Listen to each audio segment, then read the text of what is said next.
If a constitutional republic is not the best way to run a country, what is the best government to run a country? None. Well, that doesn't really answer Tyler's question. It's like imagine if he was asking, "Hey dog, what's your favorite ice cream?" and you answer none. That's just a cop out. Imagine asking, what's your favorite ice cream, to the We Hate Ice Cream Club. It's a stupid question. Now, it's water under the bridge. Everyone asks a stupid question once in a while. But don't get butthurt when the question gets dismissed. How do you implement a working ANCAP society? You dispel the myth that members of the government have a special right to use violence against others. Once people stop believing that, the government's days are numbered. Even if you manage to convince people that having a government is not the best option, you still haven't implemented your ANCAP system and you haven't made it work. You haven't even transitioned from government to ANCAP. Well, I guess you would have to divide the nation into smaller units with their own political philosophy, because not everyone will agree with ANCAP, whether it be in theory or in practice. Imagine a theocracy full of atheists. Do you think such a thing would last for long? No. How exactly it collapses into a more rational society is details. Would an ANCAP system allow me to sell a 9-year-old heroin-addicted child prostitute into slavery? No, of course not. And there's private courts in anarcho capitalism that will prevent such things. I wanted to take the time to address this answer to this troll question because there is something I don't understand. What power would private courts have? Well, we're lucky enough to have an example to look up to in the Celts. They used exclusion to bring down criminals until they agreed to right their wrongs. In today's society, that'll work even better since we're so interdependent. I have asked the question to multiple people and I have never got the same answer twice. Because if you give to private courts the power to sentence someone, then we're pretty much back to square one when it comes to coercion and force. And you're still giving an organism special powers to take your freedom away. Not only that, but you really don't know if private courts would be condemning slavery. Watch him just shoot down his own objection in an instant. You just made the assumption they would. Granted, we're not in 1689, slavery is not acceptable in the West, but you still made the assumption that there would be no court or no part of the ANCAP land that would be okay with that. Then it also begs the question, who makes the laws? The laws are already made, natural laws and the NAP. That the private courts follow. Is it the courts themselves? Because then you have absolutely no separation of powers between the legislative and the judiciary. We are one step away from these judges being monarchs. And last but not least, how do you deal with competition? If there are two courts in the same town using two different sets of rules and laws, then how do you decide which one to choose? To know more about how private laws will work, check out a video on YouTube called The Machinery of Freedom. But basically, you will choose a firm, and each firm has a different set of laws. And by the way, can you force someone to be judged in court in an ANCAP society? No need. Trial and absentia exists. Because if you can't, that kind of defeats the purpose. How does the free market do everything better than the government? You see, the market is made up of the same mortals as the government. Difference being is the market isn't being shielded from the consequences of their mistakes. If a business fucks up its product, another business will be more than... My following comments concerning the text that is posted. Governments have the power to stop migration. You might have heard of a little wall in Berlin, kind of famous, or one that a certain orange-haired gentleman wants to erect. Happy to take its customers and leave the bad company penniless. Meanwhile, the government can fuck up in every way it wants. It'll still get whatever percentage of your paycheck it wants to take. Again, the following message has to do with the text that is posted. Coup d'etats are a very unhandy tool to get quality. No matter how long the lines get at the DMV, how stupid Common Core becomes, or many holes appear on the roads, no one is going to rise up because of that specifically. Uprisings are either fought for an idea or when the situation has gone to the level of genocide. For government, there's no accountability. There's no consequences for being shitty. First issue we have here is how do we determine that a product has been fucked up? Does it satisfy you? Is someone else doing it better? There's a gray area. If you take a game, for example, I may have bought No Man's Sky despite knowing it doesn't fulfill its promises. So, you did, but thousands if not millions haven't. And I might actually enjoy the game as it is. The second issue I take with all of this is how do you account for habits of the consumer? For example, with websites like Netflix, YouTube, Twitter, and Twitch. And MySpace? Things look too big to fail until they aren't. They very well could fuck up a lot of things. Twitter and YouTube have, yet those two companies are still alive. Of course, they are losing steam and market parts, but it doesn't change the fact that the effects of a fuck up are not as devastating as you make them out to be. So, sometimes you don't need a bankruptcy. Sometimes a company can get back on the right path. Third thing is, the product is not the only thing that can be fuck up, but usually it's the only thing that actually makes people react negatively. So basically, if it's not close to home, no one fucking cares. They've been given an out not to care. Mommy government will save the day, child. You can sleep tight. Finally, you didn't account for monopolies either. Just saying a word isn't an argument. And wouldn't corporations violate an app to either silence or get rid of competition? Businesses are the most vulnerable to exclusion. They, by definition, need to trade to survive. I don't think it's unlikely. If you vote with your wallet, doesn't that mean you get more power if you have more money? The rich make up only a tiny part of the consumption in the economy. So no, you don't get more votes if you're rich. What I'm trying to say here is that a system that is entirely based on voting with one's wallet would inherently give people a weighted vote. I'm not even necessarily talking about rich people. Power in this situation can be expressed in different ways, but all of them are bound to money.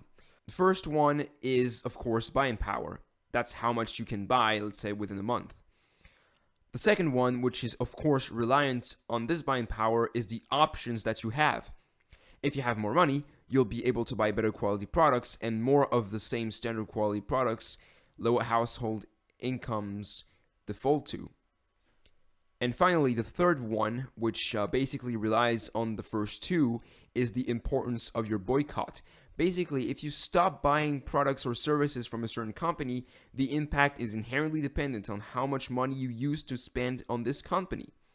If I have money, I have buying power. If I have buying power, I have options, and options allow me to boycott companies or not. If you're saying you need money to vote in the society, yes, that's true, but the majority is the poor and the middle class, and they have at least some money. And since they are the majority, they outpurchase the rich by absolutely outrageous amounts. So the poor and the middle class hold the majority of the persuasion power to companies.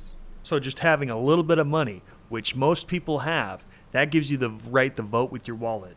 So since most of the votes are in the hands of the majority, I don't see the problem with money giving persuasion power to the consumer. How do you account for power in your calls for a voluntarist utopia?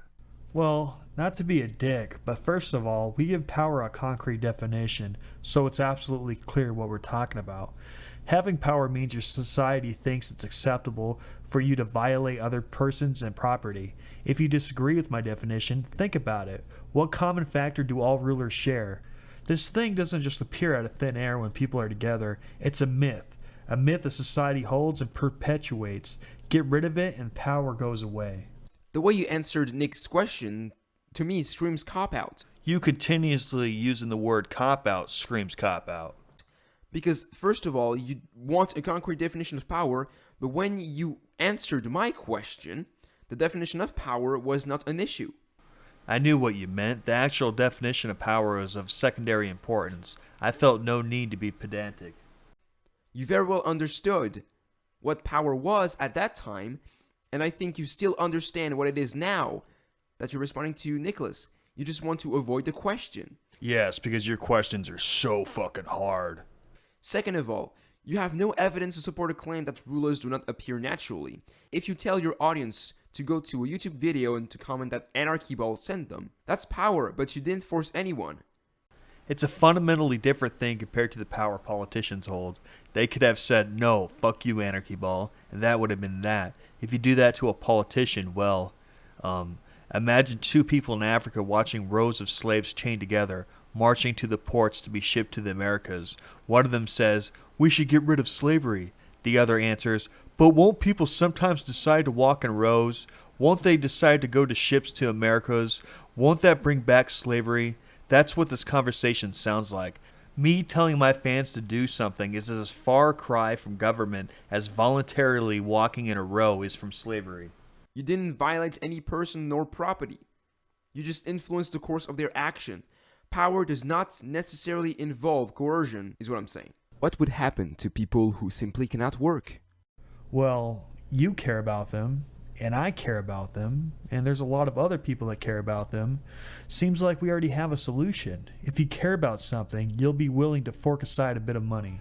No, I don't necessarily can nor want to give money to something I care about. First of all, that's assuming I have enough money to already support myself and that I have some extra money that can go towards charity. Can is one thing, but capitalism making you unable to spare some money is a very hard case to make, especially when it took workers who were staring starvation in the eyes at the beginning of the 19th century and got them driving cars by 1913. Not wanting to give money just makes you a piece of shit that doesn't want to admit being a piece of shit. It means that you don't care.